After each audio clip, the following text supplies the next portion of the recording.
Lean in and listen. I'm going to tell you a story. And like all good stories, it begins a long time ago. A long time ago, learning was fun. When I was 5, I couldn't wait to get my hands on the latest picture book about dinosaurs or space. These books were full of bright, colorful pictures and fun facts that made you want to learn more. Then I started school. It was all right. I was a good student and I got good grades, but learning had become work. Gone were the picture books, replaced by textbooks full of long, boring paragraphs and really boring pictures. I used to doodle in the margins of my notebooks just to keep my mind busy during class. And I found that if I drew those same drawings during an exam, I would remember what I'd been taking notes on. That wasn't really cheating, was it? Pictures help us remember. I remember coming home after school, throwing aside my knapsack, and then rushing off to the corner store to buy a stack of comics. Then I'd come home, find my favorite chair by the window in the sunlight, and I'd pore through them. I'd redraw my favorite panels or copy a really interesting character expression. And that's how I taught myself how to draw and how to make comics, because learning to do that was fun. And that launched my career as a comics professional. In my 17 years as an artist, writer, and editor, I've specialized in using comics to tackle really difficult subjects: intergenerational trauma, mental health, truth and reconciliation. I've used comics to engage with all of these topics in a way that is empathetic and engaging to a broad audience.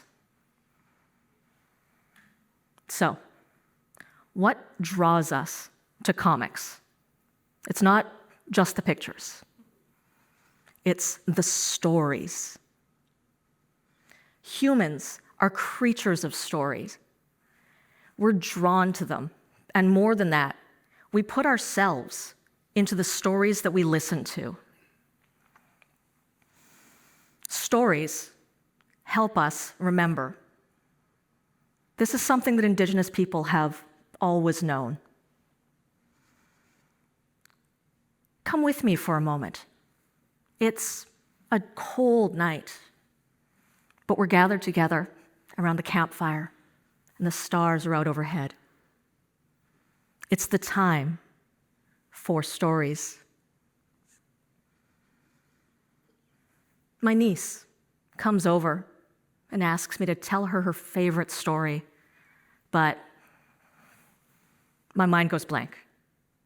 I can't remember anything at the moment, let alone her favorite story. And take it from me, even an experienced storyteller can get stage fright. Feeling that right now. Thankfully, I have a story robe. These robes work like landmarks. Each of the figures on them encodes the story or deed that they represent, turning them into an icon. The figures are read starting at the top left and moving in a circle around back to the beginning. And sometimes, each of the pictograms is separated from one another by the use of vertical or horizontal lines. So, if this is beginning to sound a little bit like a comic to you, then that's because that's what they are: comics. Pictures and stories. Both things that help us remember. Now, film is also just pictures and stories, but film is a passive medium. You go to the theater, turn your brain off, let the story unfold before you. Comics are not passive. You have to work to decode the series of images into the story that they contain, And doing that work helps you to remember. You may have heard the saying, "Tell me, and I'll forget. Teach me, and I might remember. Involve me, and I will learn." So, how do we involve people in learning, especially about topics that they might not otherwise take an interest in? I'm going to tell you how I got excited to read a PhD thesis. I follow a variety of comics news sites, and one day there was a post about an academic in the US who had published her ecology PhD thesis as a comic. I rushed out to order it. When it arrived, I marveled at the glorious watercolor images of the prairie landscapes that she studied, right on the cover of the book. And inside wasn't impenetrable academic language and figures, but comic panels that I could understand, even though I'm not an ecologist. Would I have read through a PhD thesis on my own? Absolutely not. I haven't even read my partner's PhD thesis, and I love both him and biology. But I read through this entire dissertation because it made the learning process fun and interesting. Comics can invite us to learn about things that we might not have felt comfortable otherwise. I've seen the power of this myself through my work with Humalco First Nation. Together with 2 other comics professionals, I was invited to travel to their traditional territory. Many of their own community members have never made the long boat journey from Campbell River up to Humalco Camp, right at the top of Butte Inlet.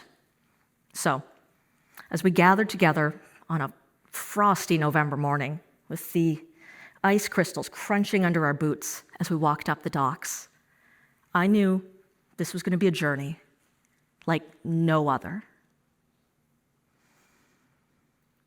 Together with our chief and several elders from the community, we boarded the whale watching vessel and we set off into open water.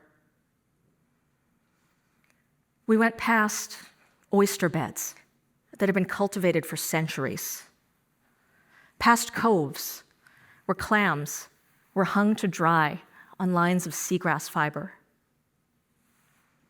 I saw whales for the first time. A mother and her calf come up from the depths to welcome their Humalco cousins back home.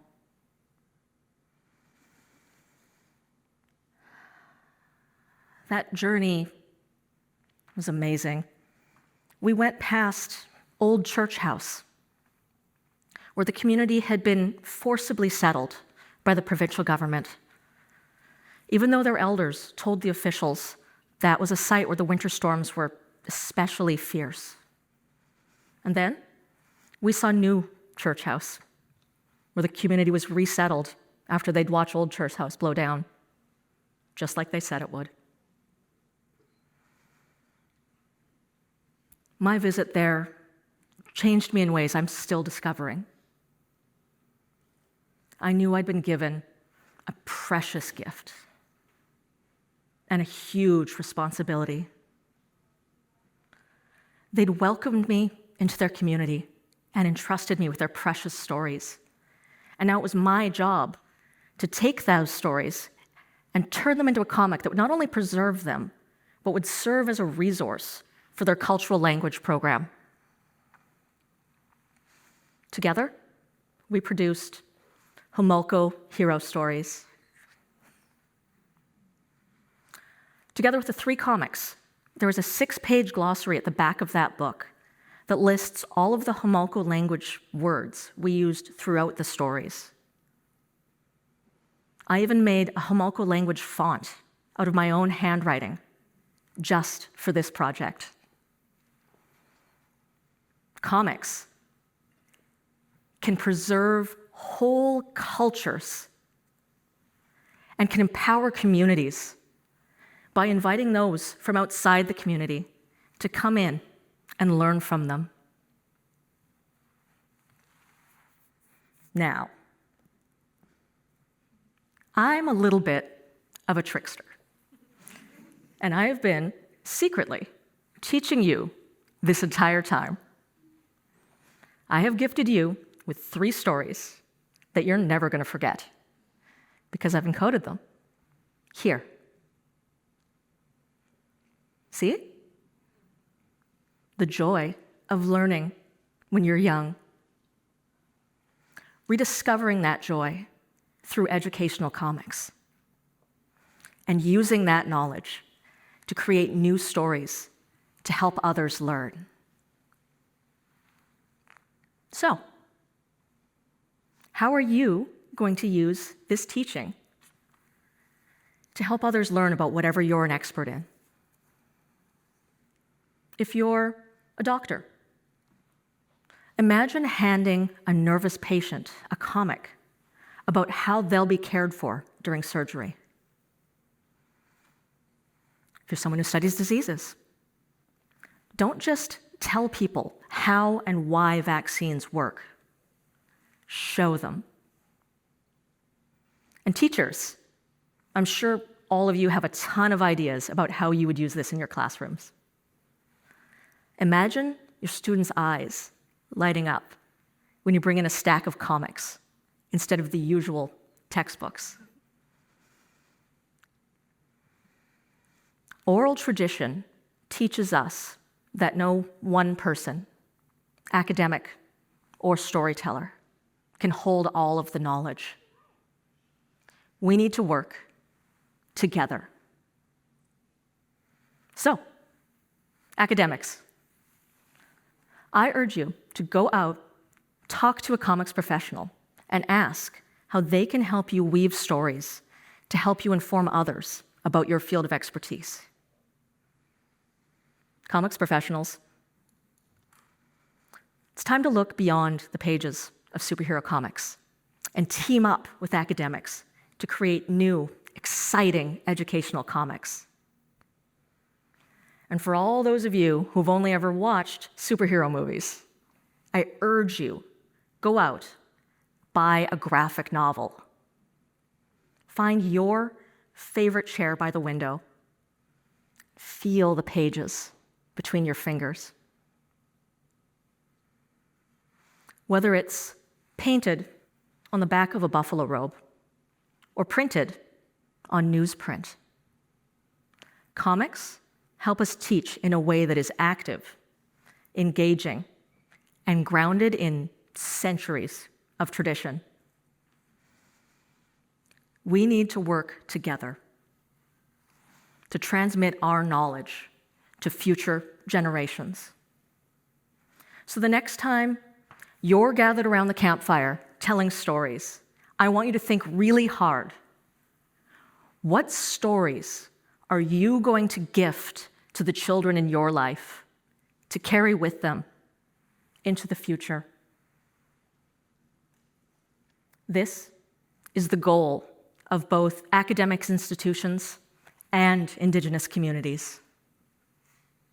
And comics can help us achieve this goal. Thank you.